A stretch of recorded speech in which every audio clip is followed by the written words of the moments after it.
the Baal Tanya, in his Likutei Amarim, chapter 8, or section 8, he actually speaks very harshly in regards to people that do not learn Torah. And he says the following, something that perhaps you may not hear in your local Chabad. You know, the Tanya obviously is the one that started Chabad, is the one that is the head of Chabad, and one of the great sages throughout all of the generations. And he writes that whoever can learn Torah and doesn't is sinning, and even kafakela's punishment isn't enough for him. Rather, a special punishment for those sins of bitul Torah and the cancellation of possible mitzvot have to be put in a special place.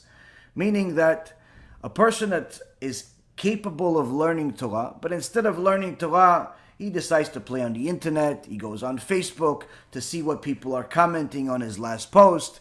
He goes and he just walks around just to look at the trees because he feels like, maybe I just want to, burn some energy and just waste my life. A person that doesn't learn Torah doesn't realize what kind of damage he's bringing to his life.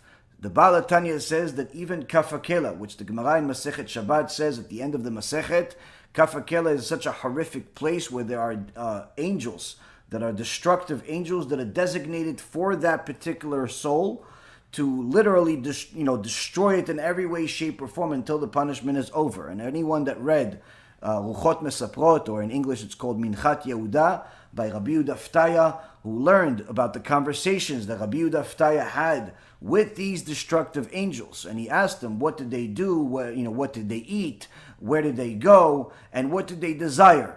This particular Malach Habala, this destructive angel, told them, we don't love like you people do. We don't have these feelings. We only have a single desire, and that single desire is to hurt people. That's the desire that we have.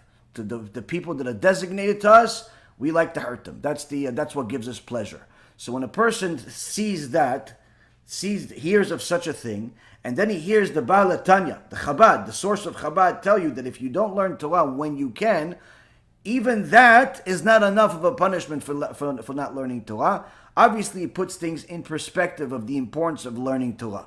Furthermore, Rabbi Eliezer Papo in the Pele Yoetz writes, woe to us on the judgment day.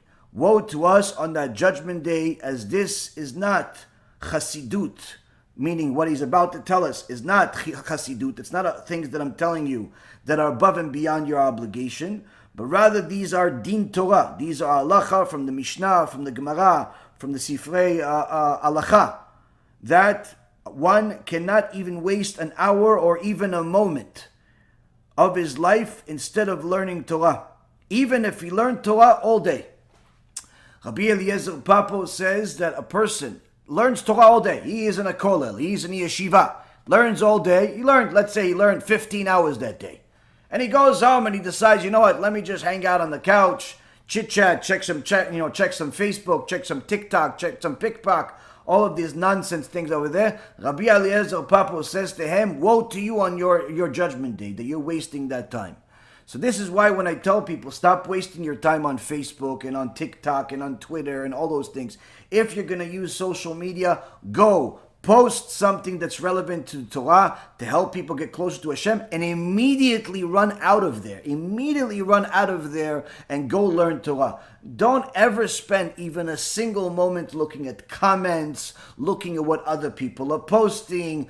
Don't waste a single moment, because the reality is you have such a responsibility, such an obligation to learn Torah, that wasting any of that time is simply putting yourself in danger.